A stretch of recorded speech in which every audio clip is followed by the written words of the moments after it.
দাঁতে ব্যথা যে এখনও কমেনি, আর বিকেলে এসেছিলাম বান্ধবীর বাড়ি। হ্যালো এভরিওয়ান, সকাল সকাল চলে গেছিলাম ডাক্তারের কাছে, কারণ কালকে সারা রাত ঘুমাতেই পাইনি দাঁতে ব্যথায়। তো ডাক্তারের ওষুধ দিয়ে দিয়েছে আর বললো ব্যথাটা আর 1-2 দিন থাকবে, তারপর ঠিক হয়ে যাবে। তো ওষুধ খেয়ে একটু ব্যথাটা ঠিক হয়েছে। তারপর এই যে চলে এসেছে আমার বান্ধবী ললিতা। তারপর আর কি, তারপর দুজন মিলে গল্প করতে করতে যাচ্ছিলাম। তারপর খিদে পেয়ে গেছিলো, তার জন্য দোকান থেকে পাস্তা নিয়ে নিয়েছিলাম। তখন একটু পাস্তা বানাচ্ছে আমার জন্য। জানি না এটা খেতে কেমন হবে, তো চলো ট্রাই করে দেখি। এই যে পাস্তা রেডি। পাস্তাটা ভালোই হয়েছিল, কিন্তু তেলটা একটু বেশি হয়ে গেছিলো আর কি।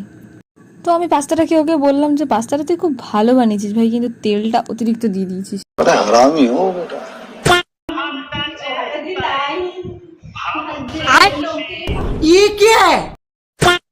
তো আমাদের পাগলাম এমন চলতেই থাকবে। আর এদিকে একই দাঁতে ব্যথা কমে না, তার মধ্যে গালের মধ্যে চাপ দিয়ে দিয়েছে জোরে। ভীষণ জোরেই লেগে গেছিলো, বুঝতেও পারিনি। আমাকে জড়িয়ে ধরে সরি সরি বলছিল। তো ব্যাস, আজকে ব্লগটা এখানেই শেষ।